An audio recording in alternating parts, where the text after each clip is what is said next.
Assalamualaikum.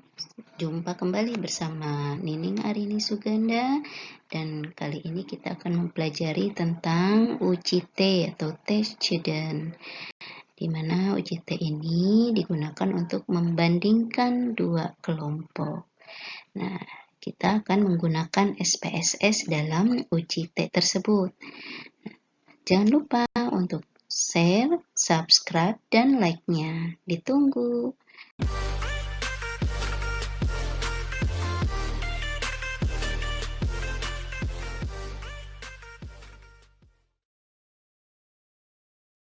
Dalam uji-uji statistik, salah satunya kita kenal adalah UJT, di mana UJT ini terbagi atas 3 jenis. Yang pertama ada independent t-test atau UJT untuk data yang independen. Kemudian yang kedua ada pair sample t-test. Nah, ini digunakan untuk kelompok yang berpasangan. Dan yang terakhir, yang ketiga adalah one sample t-test. Untuk pertemuan kali ini kita akan membahas yang kelompok pertama dulu.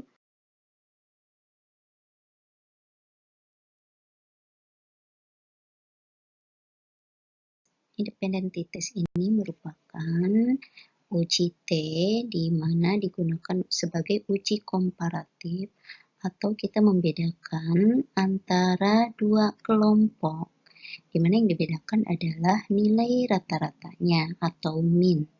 Dan dua kelompok ini adalah kelompok yang bebas atau independen. Dan data yang ditampilkan berjenis interval atau rasio. Ini menjadi suatu syarat ya, karena syarat untuk bisa menggunakan independent t-test ini harus data yang bersifat interval atau rasio. Nah, apa yang dimaksud dengan dua kelompok yang bebas? Artinya di sini kedua kelompok tersebut tidak berpasangan. Artinya sumber data berasal dari subjek yang berbeda. Kita ambil contoh untuk dua kelompok yang tidak berpasangan. Misalnya kita melakukan suatu penelitian dengan tema ingin mengetahui perbedaan rata-rata tensi pada ibu-ibu hamil yang tinggal di pedesaan dan yang tinggal di perkotaan. Jadi kita akan membandingkan rata-rata tensi ibu hamil di daerah perkotaan dan di pedesaan. Nah, kita akan mengambil sampel, di mana sampel pertama kita ambil ibu-ibu yang hamil yang tinggal di daerah perkotaan. Dan kelompok sampel yang kedua adalah ibu hamil yang tinggal di daerah pedesaan. Nah, kedua kelompok ini akan diukur tensinya, kemudian kita bandingkan rata-ratanya antara kelompok ibu hamil yang tinggal di kota dengan kelompok ibu hamil yang tinggal di desa. Nah, dari contoh kasus tersebut, kita lihat sumber datanya atau respondennya atau yang menjadi subjek penelitiannya berbeda. Yang satu tinggal di perkotaan dan kelompok yang lain tinggal di pedesaan. Masing-masing tidak berhubungan. Beberapa asumsi yang harus dipenuhi dalam penggunaan UJT, dan ini menjadi syarat kita bisa menggunakan UJT untuk analisis data. Yang pertama, ragam populasi ini harus diasumsikan sebagai populasi yang homogen. Kemudian data memiliki distribusi yang normal. Uji normalitas dilakukan untuk melihat apakah data kita berdistribusi normal atau tidak. Jika terdistribusi normal, itu sudah otomatis data kita bisa dianalisis menggunakan UJT. apa yang menjadi dasar pengambilan keputusan kita untuk memperoleh suatu kesimpulan. Nah, dalam uji statistik, kita kenal ada dua pembanding ya. Yang pertama, jika pengambilan keputusan kita berdasarkan perbandingan antara nilai T hitung dengan nilai T tabel. Ini merupakan dasar pengambilan secara klasik ya. Dan yang kedua, kita ambil keputusan berdasarkan nilai probabilitas. Untuk dasar yang pertama, yaitu membandingkan antara T hitung dengan T tabel, terdapat dua kemungkinan ya. Pertama, jika statistik hitung atau T outputnya lebih besar dari nilai statistik tabel atau nilai T berdasarkan tabel, maka kesimpulannya adalah H0 ditolak. Artinya jika H0 ditolak, berarti ada perbedaan antara dua kelompok yang kita uji. Selanjutnya yang kedua, jika statistik hitung atau T outputnya lebih kecil dari statistik tabel atau T yang kita dapatkan berdasarkan tabel, berarti kesimpulannya adalah H0 diterima. Artinya jika H0 diterima, bahwa kedua kelompok tersebut yang kita bandingkan memiliki nilai rata-rata yang sama. Jika dasar pengambilan keputusannya berdasarkan nilai probabilitas, maka kita akan membandingkan nilai T hitung yang kita peroleh dengan nilai alfanya atau nilai probabilitasnya. Nah, contohnya untuk uji dua sisi ya, atau two-tail atau uji dua arah, kita tentukan dengan dua kemungkinan, yaitu jika nilai probabilitasnya dibagi dua itu lebih besar dari 0,025, maka H0 akan diterima. Jika H0 diterima, artinya tidak ada perbedaan antara dua kelompok yang kita uji. Selanjutnya, jika nilai probabilitas yang sudah dibagi dua tadi kurang dari 0,025, maka kesimpulannya H0 ditolak. Artinya jika H0 ditolak, maka ada perbedaan antara dua kelompok yang kita uji. Untuk lebih jelasnya, kita akan belajar dari studi kasus berikut.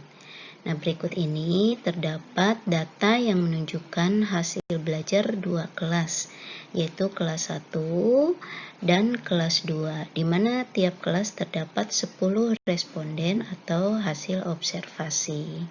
Nah, pada kelas 1 di sini sudah tertera nilai-nilainya ya. Ada 60,00, 33,00 dan seterusnya.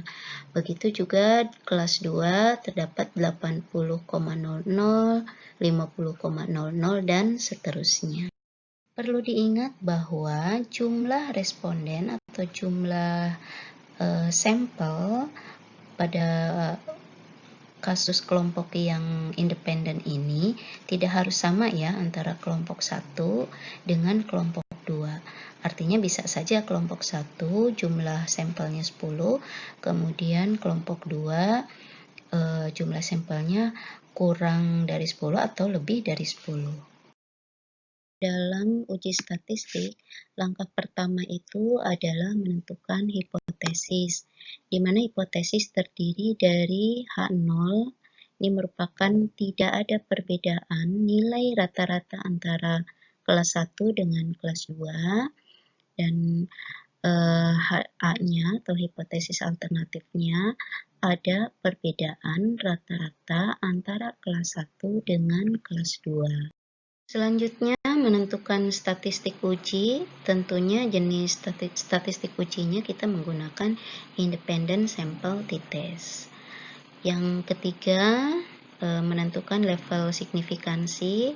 Yang umum kita gunakan adalah nilai alfa sama dengan 0,05, dan terakhir adalah statistik ujinya karena kita menggunakan aplikasi SPSS, kita tulis metodenya dengan SPSS.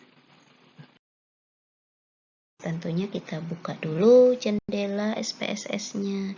Nah, setelah terbuka ini akan ada tampilan seperti di gambar, di mana tampilan jendela SPSS terdiri dari pertama data view, selanjutnya terdapat variabel view. Tentunya dari studi kasus yang kita amati tadi, terdapat dua variabel yang harus kita input. Yang pertama adalah variabel hasil belajar yang berupa nilai hasil belajarnya ya. Dan yang kedua merupakan variabel kelas, yaitu kelas 1 dan kelas 2. Nah, untuk cara-cara menginput datanya, kita pelajari pada momen yang berbeda ya. Jadi pada pembelajaran kali ini, kita fokus pada langkah-langkah menggunakan independent t-test. Nah, hasil dari input datanya bisa dilihat pada gambar berikut. Jumlah variabel yang kita input ada dua ya, yaitu yang pertama hasil belajar dan yang kedua adalah kelas, di mana kelas ini merupakan kelompok 1 dan kelompok 2 ya, di mana kelompok 1 merupakan kelas 1 dan kelompok 2 merupakan kelas 2. Jadi data ini yang di-input ke dalam jendela variabel view-nya. Selanjutnya kita input datanya pada jendela data view. Jadi kita input nilai-nilai hasil belajarnya secara berurutan sesuai dengan urutan pada tabel. Masuk ke langkah analisis ya. Jadi pada jendela SPSS, kita perhatikan pada deretan menu di atas tersebut ada menu Analyze. Nah, ini diklik ya menu Analyze-nya.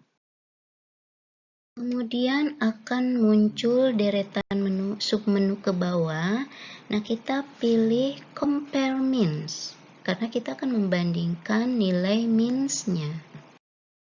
Selanjutnya akan muncul deretan submenu lagi.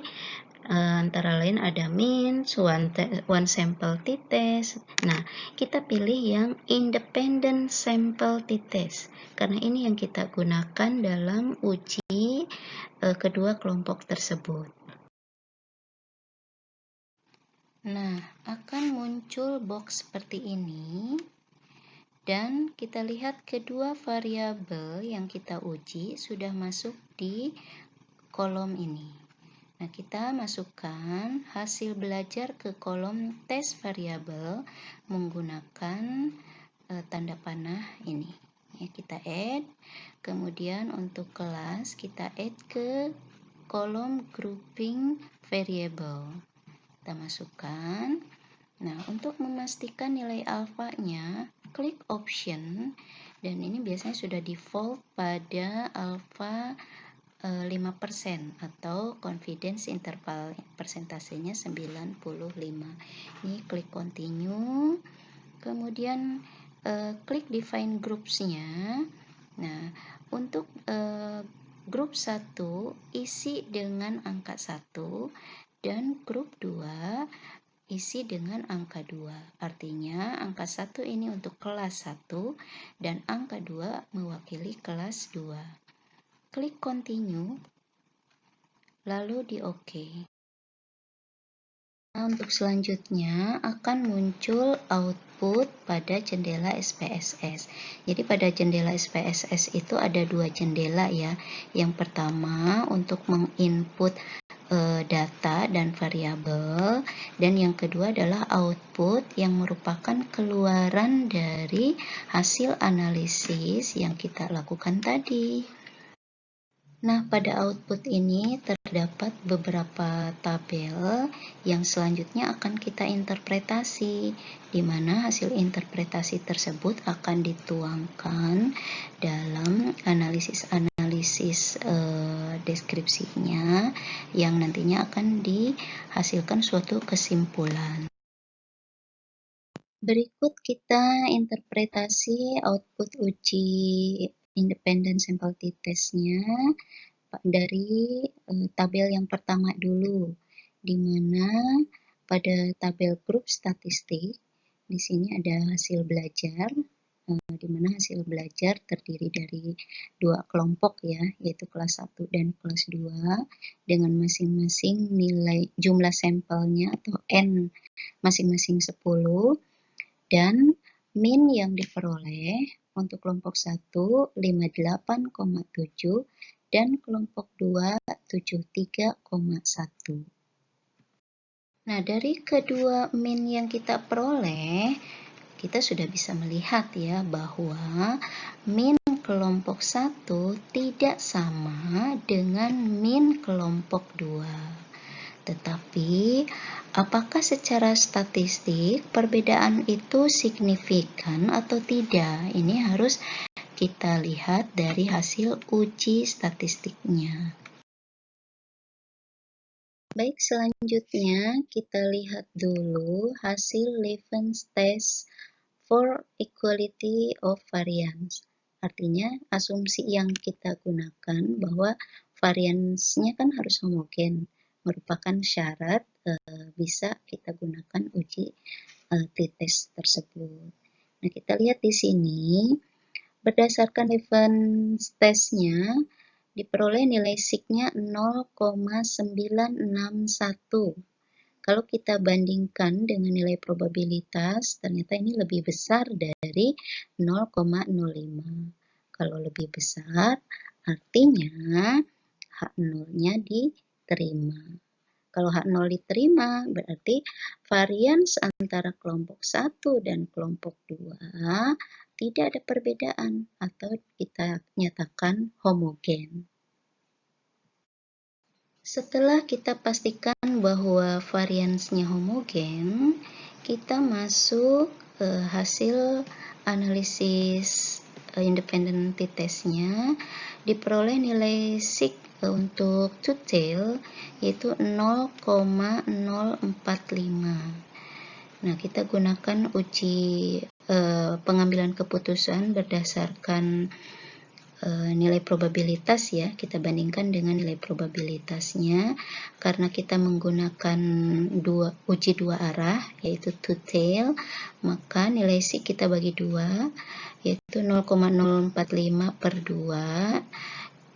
Kita bandingkan dengan nilai probabilitas yang juga dibagi 2. Nah, hasilnya ternyata nilai signya lebih kecil dari nilai probabilitasnya. Artinya H0 ditolak. Artinya jika H0 ditolak, berarti ada perbedaan nilai rata-rata yang nyata atau yang signifikan antara kelompok 1 dengan kelompok 2. Selanjutnya kita lihat berdasarkan t-test for equality of means, di mana kita peroleh nilai means difference-nya atau perbedaan nilai means-nya sebesar negatif 14,4 atau selisih kedua kelompok tersebut yaitu negatif 14,4. Nah, kenapa di sini bernilai negatif? Karena kelompok 1 ini nilainya lebih rendah dari kelompok 2. Oke ya, kita sudah sampai pada satu kesimpulan bahwa ternyata hasil belajar kedua kelas terdapat perbedaan yang signifikan. Nah, hasil inilah yang akan kita pakai dalam uraian pembahasan yang akan kita sampaikan pada tulisan kita selanjutnya. Demikian paparan mengenai independent sample t-test. Mudah-mudahan bermanfaat. Dan jangan lupa saya mengingatkan kembali untuk like, share, and subscribe-nya. Terima kasih sudah menonton dari awal sampai akhir. Dan wassalamualaikum warahmatullahi wabarakatuh.